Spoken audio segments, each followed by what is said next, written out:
Good evening and welcome to the City of Woodstock's virtual public planning meeting. Tonight's meeting is an open public meeting as required by the Planning Act for Monday, April the 12th, 2021. This meeting is being live streamed to the city's YouTube channel, and a recording of the meeting will also be posted on the city's website following the meeting.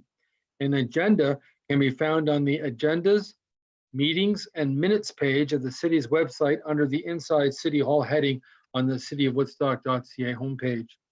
Present here tonight are members of City Council, of course, the delegations, Deputy City Clerk Alicia Dijak, City Engineer Building Official Craig Wallace, and Oxford County Senior Planner Andrea Hackler, plus a member of the IT department from the City of Woodstock in case we need any assistance somewhere along the way. This public meeting is for information and discussion purposes only, and no decisions will be made this evening. Council will make a decision on these two matters. There's two matters on tonight's agenda at the regular council meeting to be held this Thursday at 1:30 p.m. That's April the 15th. If you wish to address council at that meeting as well, you must submit a delegation form to the city clerk no later than 2 p.m. tomorrow, that being Tuesday. A delegation form is available on the city website or contact the city clerk. Due to the nature of a virtual meeting, the public has been asked to submit a request to speak in advance to allow for pre-meeting tests with the IT department. Those wishing to make a presentation will join the meeting via Zoom, while those wishing to provide comments or answer questions may also just attend it via telephone. Or, of course, if you want to participate in a meeting such as this, submit your notice in writing and it'll be read into the minutes as well. When recognized by the chair to speak, you must provide your name and address for the public record before giving comments. Only the applicant or people who provide oral or written comments regarding the application are entitled to appeal the council's decision to the local planning appeal tribunal. Please keep your comments to planning matters only and avoid repeating comments that have already been expressed by others. If you have not provided oral or written comments but wish to receive formal notice of the council's decision on the matter, please contact the clerk's department. The notice will provide further information on appealing the decision. The county's planner will be asked to present the planning report for each application tonight. There's two of them on the agenda, and city council members may ask questions to the planner. The applicant or representative of the applicant will then be provided an opportunity to make comments as well, followed by those wishing to speak in favor of the application or those wishing to speak in opposition to the application will be given their opportunity to speak.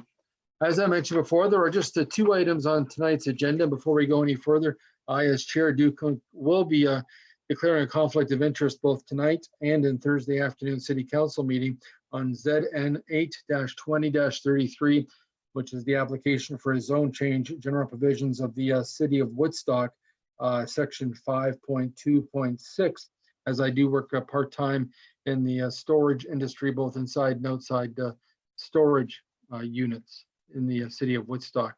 But that's item number 2 on the agenda. We'll start off with item number 1, which is ZN 8-21-02, application for a zone change, Gunter Freight Inc., southeast corner of Springbank Avenue and Parkinson Road.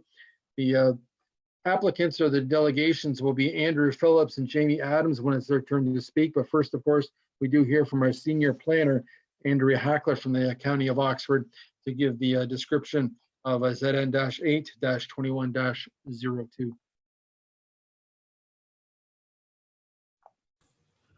Thank you. So this application for a zone change is to rezone the subject lands from Special Highway Commercial Zone C4-36 to Highway Commercial Zone C4. And the purpose of the application is to facilitate the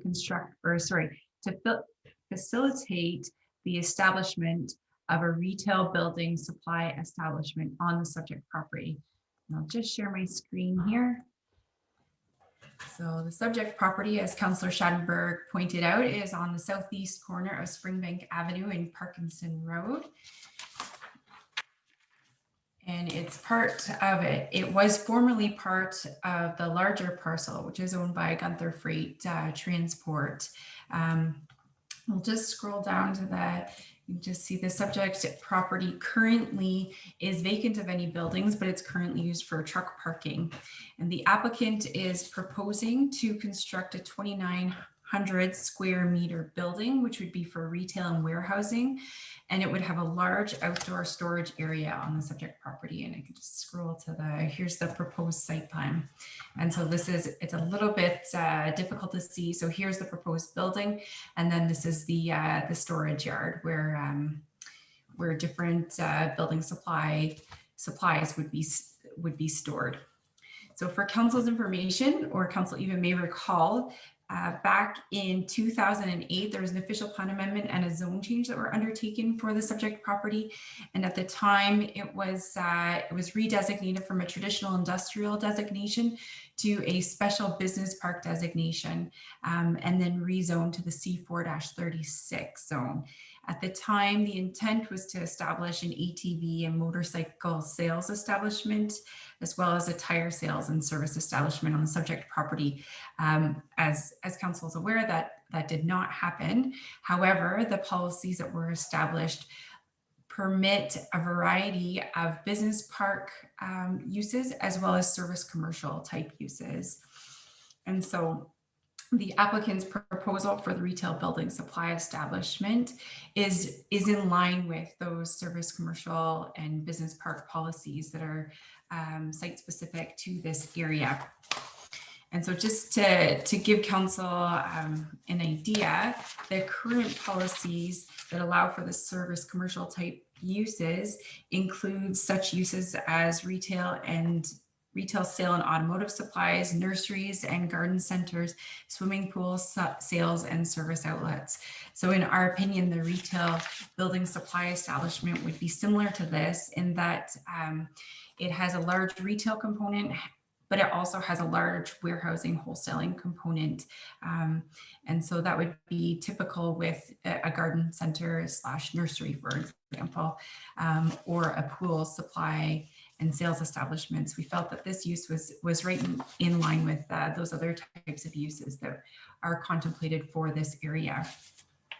The site-specific zoning, the C4-36 zoning, allows for a similar list of permitted uses with the business park and service commercial type uses, but it also has site-specific zoning provisions that would ensure that all open storage is screened and that there's also a cap on the maximum amount of open storage on the site. And so those are the types of things that if the zoning is approved, that staff will consider through the site plan approval process. And I believe that was established to ensure a level of compatibility with the residential uses to the north. Additionally, speaking of the residential uses to the north, we felt that also this was a good use for this site. It's a good transition from the traditional industrial designation to the south, and then it acts slightly as a buffer to the residential uses to the north. It's also in keeping with the uses, the industrial and service commercial type uses in the area. In general, we feel that the application is a good use, or the proposed development is an efficient use of infrastructure, and it supports a mix and range of employment uses, and as well as a diverse economic base. We feel that, as I already stated, that's in keeping with the official plan policies. And additionally, we're satisfied that we can address the landscaping and screening issues through the site plan approval process.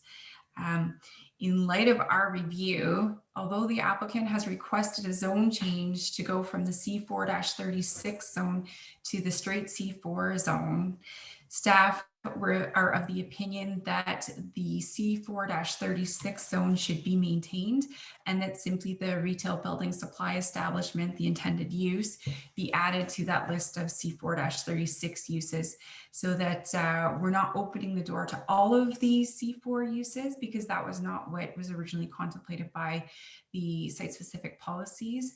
And then also that we can maintain that screening, those screening provisions for the open storage that were established in the C4-36. So in light of that, our recommendation would be that council approve the application, but that it be approved to be C4-36.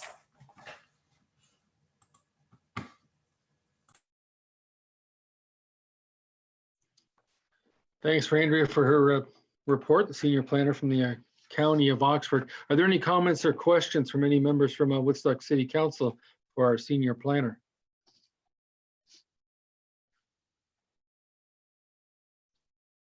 Obviously, it was a very thorough report. We might have questions coming up for our delegations, but it appears that there's no questions coming up whatsoever for our senior planner. I guess maybe I do have one question for you, Andrea. As chair, I guess my question would be this. We always talk often at these meetings about intensification, but that's usually on the residential side of things. There's also importance as far as municipal boundaries on a property that a city uses the best and uses up the best of its properties inside the current boundaries before asking for any additional boundary adjustments, so to speak, if you want to use that terminology. This becomes a very good use, therefore, in this commercial area of Woodstock to be able to use what is generally a vacant piece of property to its highest and best use to a commercial intensification, for lack of a better term, Andrea? Is that safe to say you better use and using all available properties? We talk about brownfields, we talk about every else other piece of property that's usable for some use to get it in use, so to speak. Yeah, so the planning department would definitely agree with that assessment. We feel that that it's a good use of at this point, we would feel that it's an underutilized site. There's available services to this site. And so, the infrastructure is there, and yeah, it'd be great to see that area developed. Any other comments or questions for our planner, therefore, for members of council? There wasn't a minute ago, so I'm sure there still is not any. At this point in time, I'd like to welcome two delegates to this meeting. I want them to both sort of introduce themselves, who they are, and what their role is in this matter. And then for whoever, which one or both want to speak, for them to go ahead and do so. Mr. Phillips and Mr. Adams, you got the floor to introduce yourselves and say anything that you want to at this point in time. Thank you, Mr. Chair, and good evening, members of council. My name's Andrew Phillips. I'm the counsel for Mr. Adams, whose company acquired these lands back in March. And Mr. Adams is here as well. And we're here to say that we've reviewed the report. We find the recommendations in it to be satisfactory. And we would be satisfied with the approval of a change of the C4-36 zone to include this specific use, notwithstanding the fact that that we were looking for just a straight C4 zone. So we don't really have any comments beyond what's in the report, but we thought we'd both make ourselves available to council to make sure that we could answer any questions that they might have.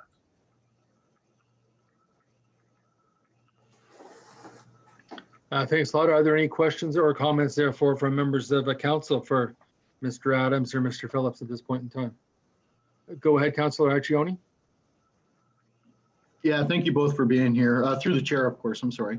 Thank you both for being here. And I guess my only statement or question was the wording, I guess, the zone, if that does work. So if that would kind of suffice for everything, because I like to see that land being used as well. I think this is a great idea. It's a great buffer, as Ms. Hatchler mentioned. I just wanted to make sure that would work for the business being proposed with that the zone change. I can take that one, Andrew. Jamie Adams here. Appreciate the opportunity to be here and answer these questions. Councilor Accioni, yes, that zoning will work for us. That's completely satisfactory. Thank you. Yeah. Good. That was my only concern on that. All right. Great, guys. Thanks for being here.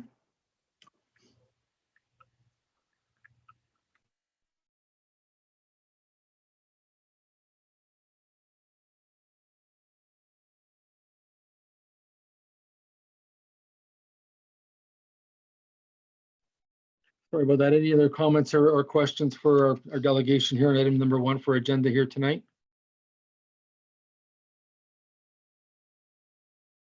And as he mentioned previously, there will be no decision made here this evening at the public planning meeting whatsoever. The next city council meeting will be on Thursday, April the 15th at 1:30 in the afternoon. And that's when we'll look at both of these planning matters and of course the full city council agenda for the 15th of April, coming up on 1:30 on Thursday afternoon. If you want to be a delegate again, one more time, it's 2 p.m. on tomorrow afternoon, Tuesday, if you want to be a delegate for the Thursday meeting, if you haven't already applied or got your name forward to be on that agenda. We thank you, Mr. Adams and Mr. Phillips for joining us this evening. And I do not believe there's anybody who's registered whatsoever to speak in favor of this planning matter.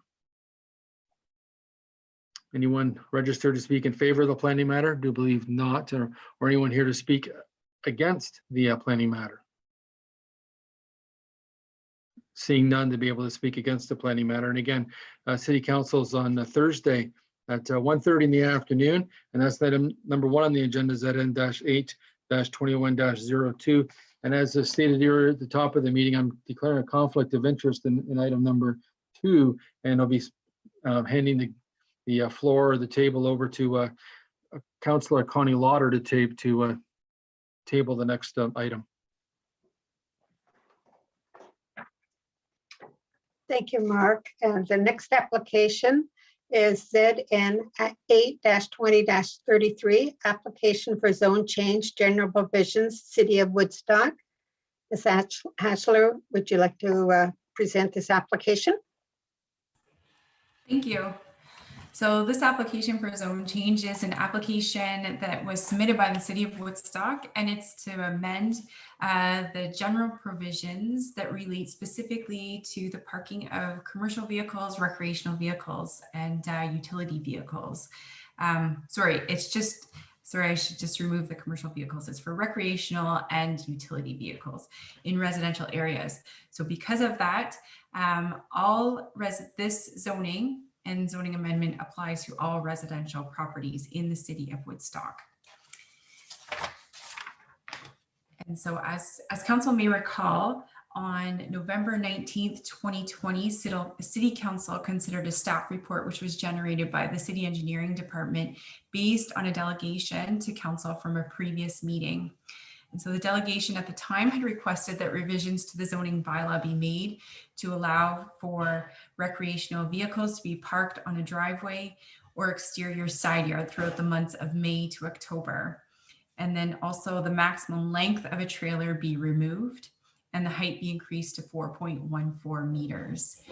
And so the report from the City Engineering Department recommended 3 different options for amendments to the zoning bylaw for council's consideration. Council's decision in the end was to direct staff to amend the general provisions to permit the recreational vehicle parking in the front or exterior yards for up to 72 hours per month from May to October.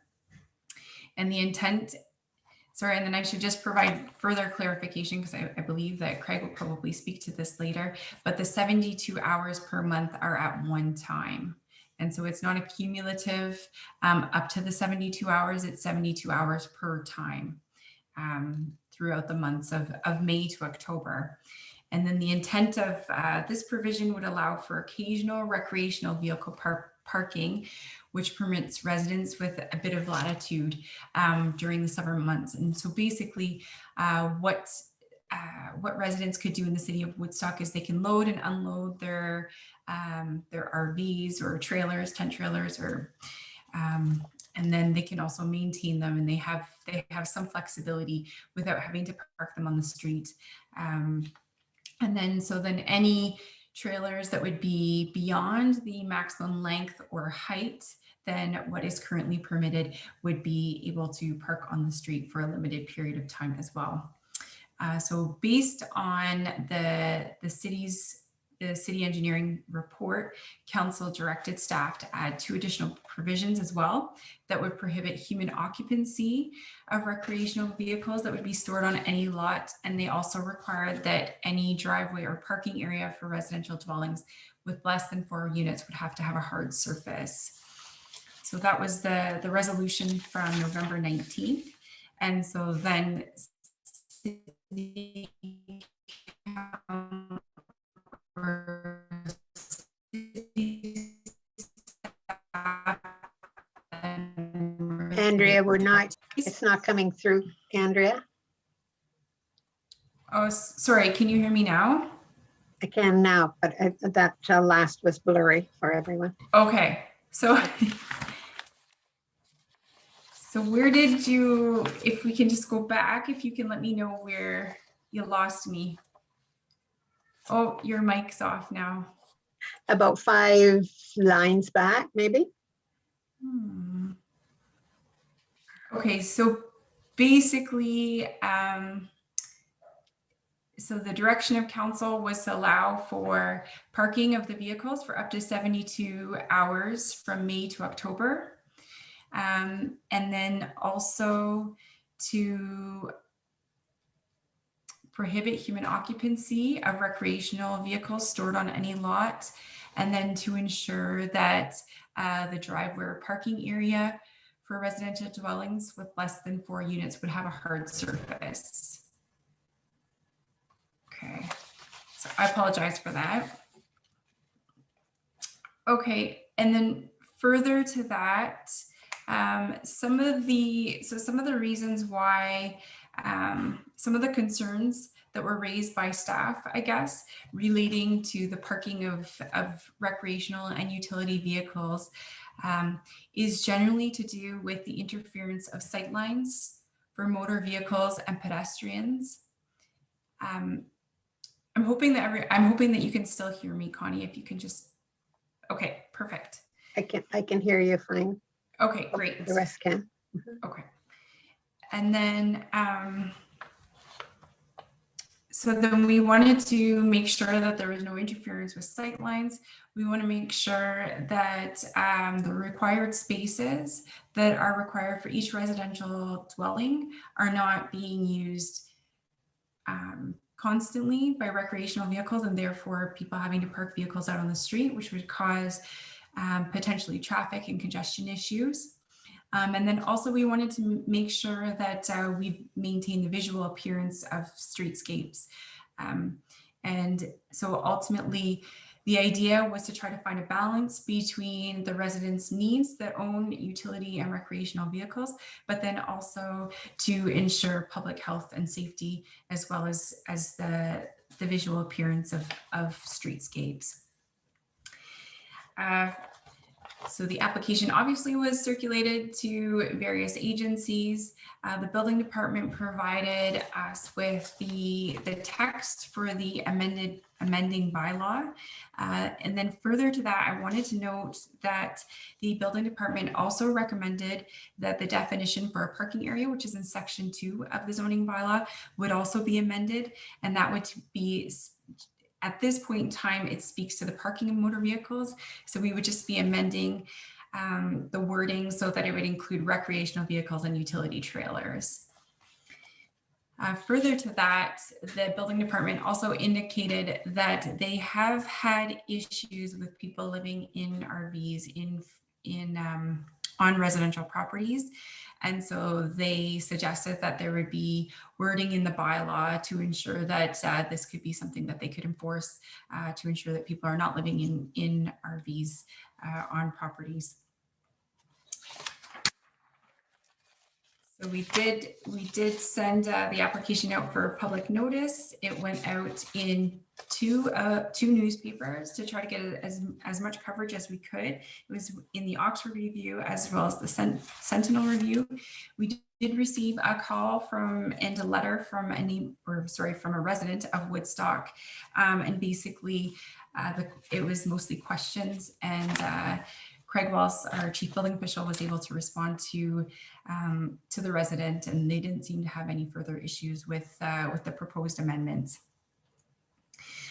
So although the PPS doesn't speak directly to the parking of recreational vehicles, we feel that the proposed amendments do not offend the policies of the provincial policy statement. And then with respect to the policies of the official plan, again, there's nothing specifically that speaks to the parking of recreational vehicles although we would consider that to be a type of accessory type use to a residential dwelling. And again, what's key in residential neighborhoods is that we maintain public health and safety, as well as maintaining the streetscape. And so again, we felt that these amendments were in keeping with the intent of residential policies within the city. And so based on our review, we feel that the amendments are appropriate and can be supported by staff as well as council. And our only additional recommendation was the amendment to section 2, which is the definition section, just to add that the parking of recreational vehicles and utility vehicles. So in light of that, I will turn it back to council. And if you have any questions, for either myself or Craig, we would be happy to answer them. Thank you, Andrea. Are there any questions of council regarding this? Yes, Councillor Accioni. Thank you, the chair. Not sure who best to answer this, so I'll ask you to both Ms. Hatchler and Mr. Wallace. First off, I've got a lot of response from the city residents the entire time this is going on. A lot of people, I guess you can rightfully so, been upset about some of these changes being proposed. And I guess I have some questions. And I'm thinking, using my own house as an example, I've got a very large parking area. I live within the city of Woodstock. I don't really have any immediate neighbors that would complain or in sight lines or really much visible from the road. But my understanding is if this goes ahead the way it's proposed, I won't be able to park a utility trailer or an RV trailer, I'm sorry, or on my own property. Is that correct? Am I understanding this correctly? I'm not sure. So through to Councillor Louder to Councillor Accioni's question, I believe actually this is probably a good question for Mr. Wallace to answer. And then just for clarification, I think you were referring to if it exceeded the length, Size and height. Yes. Yeah. So if it exceeded what we're proposing in the amending bylaw, could you park it even because you have a longer driveway? That's correct? Yeah. Yes. Okay. Yeah, I've got a huge parking area. What are I'm sure I'm not the only one in the city of Woodstock that has this, and I just kind of curious if Mr. Wallace can answer that. Mr. or Mrs. Chairman, through to the question. So the way the bylaw reads, you cannot park your RV on the front yard, which is the area between the street line and the front of the house. Okay. An RV can be parked in the side yard or in a rear yard. However, the provision about exceeding, so an RV that exceeds the length of 7.5 meters and or the height of 2.7 meters cannot be parked on a residential lot.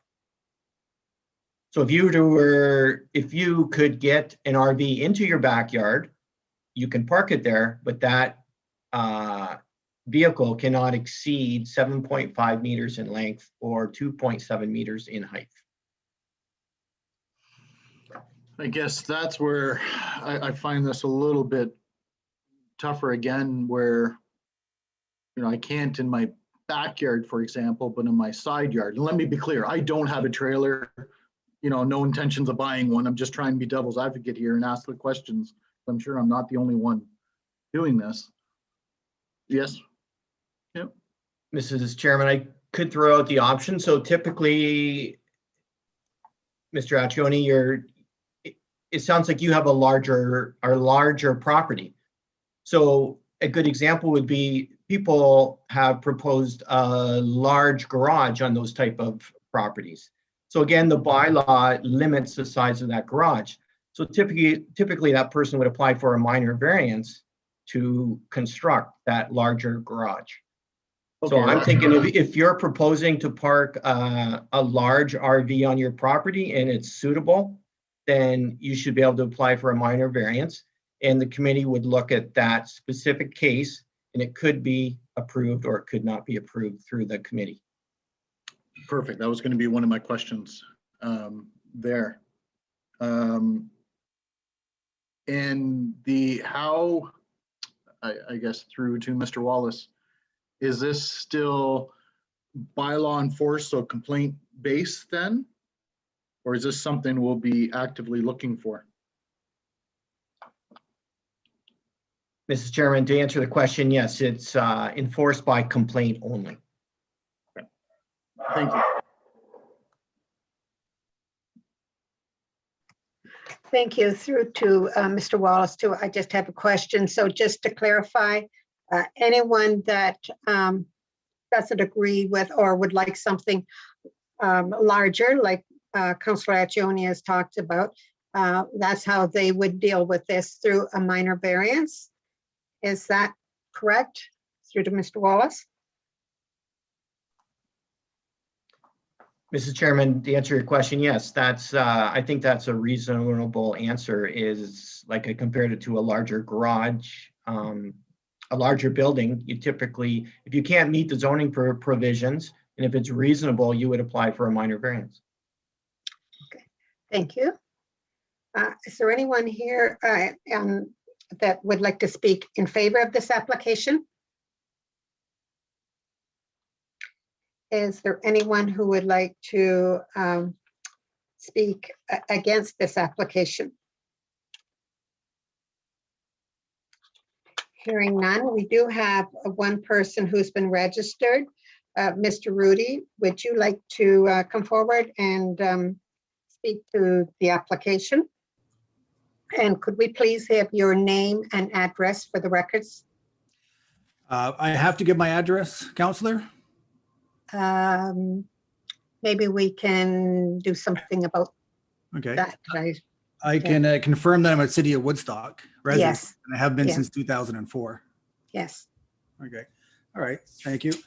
My name is Randy Rudy, and before I start, I first want to express my condolences on the passing of Councillor Ron Fraser, as he'll be missed in the City of Woodstock. Thank you for allowing me to express my thoughts and concerns for a change in the recreational and utility vehicle zoning bylaw. As you know, in May 2020, I was a delegate to propose a change to the current zoning bylaw, and a staff review was directed by City Council. In November 2020, City Council was presented with 4 options to vote on, and Council endorsed option number 3.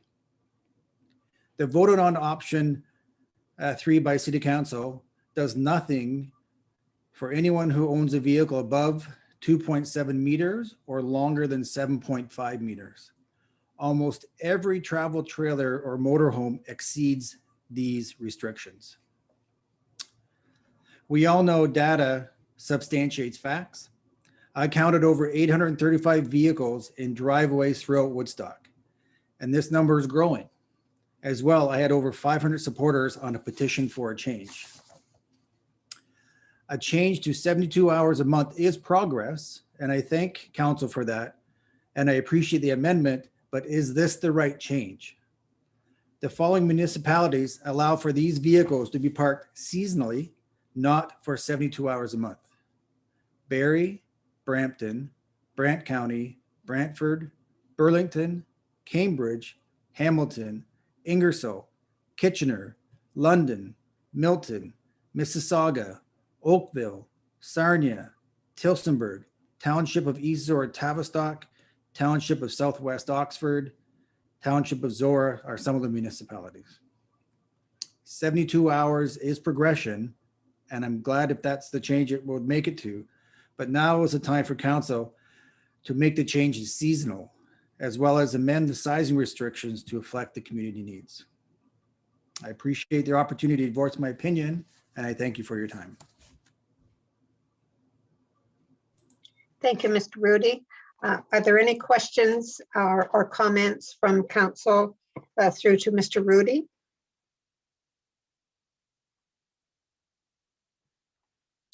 Anyone here to speak in favor of Mr. Rudy's comments? Is there anyone here who would like to speak against Mr. Rudy's comments? Thank you. And this will be heard at the council meeting on Thursday at 2:00, as Councillor Mark Schadenberg has said. So we'll hear the results from that at that time. So could I ask for an adjournment, please? Thank you, Councillor Accioni and Councillor Talbot. Thank you. All in favor? Thanks.